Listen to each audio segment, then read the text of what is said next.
Very good morning children, welcome to my NB classes. आज मैं आपको English multi skill course book का जो यूनिट 7 सेक्शन ए चैप्टर का नाम है द जीनियस हु रॉक्ड। मतलब ये चैप्टर जो है एक नेकचंद जो एक पर्सन है उनकी स्टोरी के बारे में है।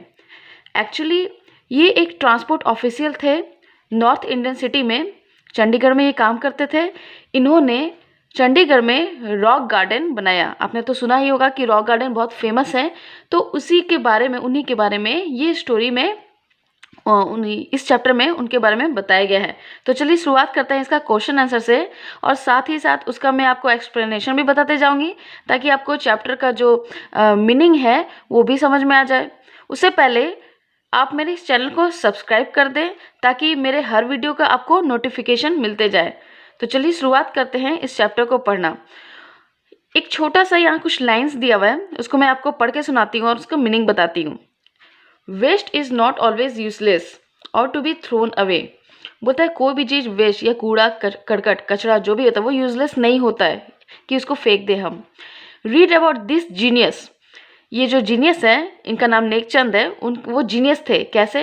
Who transformed waste material into an unimaginable form. वो वेस्ट मटेरियल को चेंज करके उसमें कुछ बदलाव करके एक बहुत ही वंडरफुल थिंग्स बनाए जो कि आपको रॉक गार्डन में देखने को मिलेगा। He truly created a masterpiece making the best out of waste. वो एक रियल में मास्टरपीस थे। मास्टरपीस मतलब ऐसे पर्सन जो a person's greatest piece of work, जिन्होंने बहुत ही अच्छा काम किया हो उसको मास्टरपीस कहते हैं। तो he truly created a masterpiece making the best out of waste. मतलब वेस्ट से वो कैसे बेस्ट बनाए, ये आपको चंडीगढ़ जरूर जाना चाहिए और वहाँ पे रॉक गार्डन को जरूर देखना चाहिए। यहाँ पर आप इस पिक्चर में देख रहे होंगे कि ये जो व्यूज़ है, ये जो सीन्स है, ये सब रॉक गार्डन का है। यहाँ पर मैं आपको बता देती हूँ एक छोटा सा एक्सप्लेनेशन में कि ये जो रॉक गार्डन है ये 25 एकड़ ज़मीन में बना था, और जब ये बन के तैयार हुआ था तो पर डे यहाँ पर जो लोग टूरिस्ट जो आते हैं वो 5000 विजिटर्स पर डे आते हैं, और समथिंग आप कह लीजिए 12 मिलियन पीपल लोग जो यहाँ पर घूमने आते हैं। तो ये बहुत ही अच्छा एक वंडर्स ऑफ द वर्ल्ड कह सकते हैं आप। तो rock garden wonders of the world में भी आता है। तो चलिए अब मैं क्वेश्चन से इसका एक्सप्लेन करने वाली हूँ। Question number 1, gradually Neckchand's creation developed and grew. Before long it covered several acres. What does creation refer to here?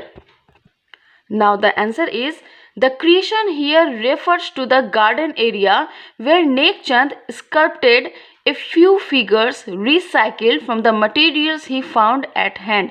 Nek Chand क्या किए थे? एक गार्डन एरिया बनाए थे जहाँ पर वो बहुत सारा फिगर्स बनाए थे। किससे बनाए थे? रिसाइकिल करके। वैसे मटेरियल्स जो वेस्ट थे उसको रिसाइकिल करके अपने हाथों से एक न्यू स्कल्पचर मतलब कि कुछ फिगर्स बनाए थे जो कि बहुत ही आकर्षित था। Now next number B, how was Nek Chand's vision different from that of others. मतलब नेकचंद का जो नजरिया था, देखने का जो नजरिया था कोई भी वेस्ट मटेरियल को, वो दूसरों से बिल्कुल अलग था। तो कैसे था, इसका आंसर मैं बताने जा रही हूँ। Nek Chand's vision was unique. His creations are an expression of his hope for humanity, while others looked at trash as a problem that needed to be hidden away. Neckchand saw it as something that could be creatively transformed into art. Nek Chand का जो देखने का नजरिया था वो बहुत ही unique था। उनका जो क्रिएशन था वो मानव जाति के लिए एक आशा का किरण था। वाइल जबकि कुछ लोग ऐसा देखते थे कि उस ट्रैश मतलब होता है कूड़ा करकट या कचरा, तो ट्रैश को हम लोग क्या देखते हैं कि वो एक प्रॉब्लम होता है, उसको छुपा देते हैं कहीं भी। लेकिन ऐसा नहीं है। नेकचंद वो देखते थे, वो ऐसा सोचते थे, उनका सोचना ऐसा था कि उससे कुछ, उस कूड़े करकट से कुछ एक नया आर्ट, नया कुछ फिगर्स बनाया जा सकता है जिसको वो चेंज कर देते थे। Now the number C is how did the local officers react to his creation. वहाँ के जो लोकल ऑफिसर्स लोग जो थे तो उनके क्रिएशन पर, उनका जो न्यू चीज़ जो बनावट था, उनका जो कचड़े से जो नया नया चीज़ बनाते थे, तो उनके क्रिएशन पर क्या रिएक्शन हुआ उनका, तो ये क्वेश्चन पूछ रहा है। When Local government officials discovered Nekchand's garden. They said it was completely illegal as it was a development in a forbidden area and so it should be demolished. वे लोग का कहना था कि नेकचंद जिस एरिया पर, जिस गार्डन एरिया पर बना रहे थे ये सब फिगर्स वेस्ट से, तो वो लोग बोले कि ये तो इलीगल है, ये तो ज़मीन आपका नहीं है, तो इसीलिए इसको डेमोलिश करना पड़ेगा, मतलब डिस्ट्रॉय करना पड़ेगा. Now the question number 2. He started building his trash garden in the 1950s with urban and industrial waste. What trash did Nekchand use to build his garden? इस क्वेश्चन में बोल रहा है कि नेकचंद किस तरह का मटेरियल्स यूज़ करते थे, वेस्ट को यूज़ करते थे. तो आंसर है Nek Chand build his garden using urban and industrial waste, मतलब शहर से निकलने वाला कचरा या इंडस्ट्री से निकलने वाला वेस्ट, उसको यूज़ करते थे वो. Using everything he could lay his hands on including stones and boulders to represent humans and animals. वो जो फिगर्स बनाते थे ह्यूमन और एनिमल्स का, वो स्टोन से, पत्थर से, या कोई बड़ा चट्टान, बोल्डर जो बोलते हैं, रॉक बोलते हैं, उससे बनाते थे, या इंडस्ट्री से निकलने वाला वेस्ट या अर्बन एरिया से निकलने वाला वेस्ट, इन सब चीज़ों से नेकचंद जो है गार्डन में अपना क्रिएशन बनाते थे. What was Nekchand's humble profession? Now the answer B is Nekchand was a humble transport official in the North Indian city of Chandigarh. वो एक ट्रांसपोर्ट ऑफिसर थे. किस जगह पर? चंडीगढ़ के नॉर्थ इंडियन सिटी में. Now the question number C is how do we know that this trash garden is a popular tourist attraction? कैसे हम लोगों को पता चला कि ये जो ट्रैश गार्डन है ये पॉपुलर होता गया और ये एक टूरिस्ट का अट्रैक्शन भी हो गया? टूरिस्ट मतलब जो घूमने आते हैं, तो वो लोग का एक सबसे बड़ा एक अट्रैक्शन का जगह बन गया. The rock garden is acknowledged as one of the modern wonders of the world. Over 5,000 visitors each day. Some 12 million people so far have walked around this vast creation. It is regarded as the greatest artistic achievement seen in India since the Taj Mahal. मतलब ये जो rock garden है ये wonders of the world, मतलब कि जो भी आप देखते हैं हमारी दुनिया में कितने सारे आश्चर्यचकित चीज़ें जो बनाई गई है किसी ना किसी जीनियस के द्वारा, तो ये भी जो है रॉक गार्डन एक नेकचंद जीनियस जो पर्सन है उनके द्वारा बनाया गया है. तो यहाँ पर हर एक दिन 5,000 विजिटर्स घूमने आते हैं, मतलब आप कह सकते हैं दूर दूर से 12 मिलियन लोग जो है घूमने यहाँ इस रॉक गार्डन को देखने आते हैं. और बोलता है it is regarded as the, ये बहुत ही अच्छा आर्टिस्टिक क्रिएशन है जो वेस्ट से बनाया गया है.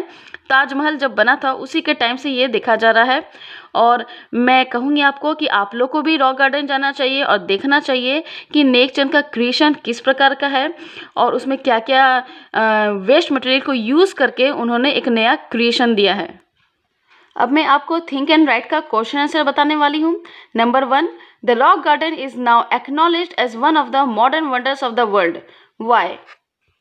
Answer is the rock garden is now acknowledged as one of the modern wonders of the world because of its artistic achievement. It is truly inspiring to see how well trash has been put to good use. It is unimaginable. बोलते हैं rock garden को मतलब इतना artistic, इतना अच्छा से सुंदरता, उसकी खूबसूरती जो है इतनी सुंदर है कि वो लोगों को इंस्पायर करती है कि कैसे हम लोग किसी ट्रैश से यानी कि किसी वेस्ट मटेरियल से उसका अच्छा यूज़ कर सकते हैं. ये बहुत ही अनइमेजिनेबल, जो सोच भी नहीं सकते कि किस किस मटेरियल से यूज़ किया गया होगा, तो उस तरह से रॉक गार्डन को सजाया गया है. Now the question number 2 is, can a masterpiece be out of waste? How is Nekchand's work a masterpiece? Yes, Nekchand has proved that a lot can be done with what is considered as waste. He made the best out of waste. The rock garden, which is truly his masterpiece. He began with a little picture in his mind and created an amazingly big picture for the world to see.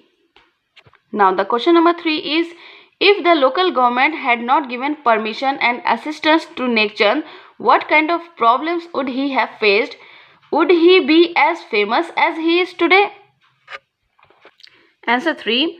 If the local government officials had not given permission and assistance to Nekchand, he would have faced a big problem.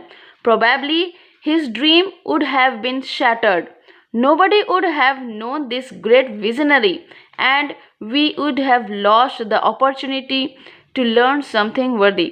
अगर government उनका साथ नहीं देती नेकचंद का तो उनके लिए एक बहुत बड़ा प्रॉब्लम हो सकता था, लेकिन और शायद ये भी हो सकता था कि उनका जो सपना है वो बिखर जाए। तो इसीलिए और हम लोग ये भी हो सकता था कि उनका जो सोचने का जो नज़रिया था, इतना बड़ा जो वर्क था, वो भी हम लोग मिस कर देते और वो उनका काम यूजलेस हो जाता। तो इसीलिए ये सब जो कुछ भी हुआ, मतलब रॉक गार्डन जो आप देख रहे हैं वो गवर्नमेंट की मदद से, मतलब लोकल गवर्नमेंट उनको हेल्प भी करी थी, उनको वर्कर्स भी अवेलेबल करवाई थी ताकि 50 वर्कर्स, ताकि वो जो है जल्दी से जल्दी रॉक गार्डन को बना सके। Now the question number 4 is, in what ways has Nek Chand story inspired you? किस तरह से आपको नेकचंद का स्टोरी आपको इंस्पायर किया?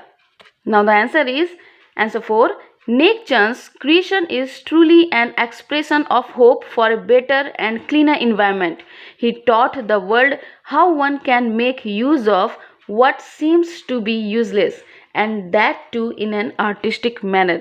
मतलब नेकचंद का जो क्रिएशन था वो सच में एक आशा का किरण दिखा, मतलब कि हम लोग अपने एनवायरनमेंट को कैसे क्लीन कर सकते हैं, किससे, वेस्ट मटेरियल से, मतलब वेस्ट मटेरियल का कितना अच्छा हम लोग यूज़ कर सकते हैं, मतलब यूजलेस चीज़ों को हम लोग उसमें एक न्यू फिगर्स बना सकते हैं, उसको रिसाइकिल करके उसमें एक आर्टिस्टिक, मतलब एक कला उसमें दिखा सकते हैं। तो बहुत ही अच्छा एक आर्टिस्टिक मैनर था उसमें। तो ये सब चीज़ हम लोग को उनसे इंस्पिरेशन मिली। क्वेश्चन नंबर 5 जो है, there are small things we can do to make a big difference. You just learn that from the story.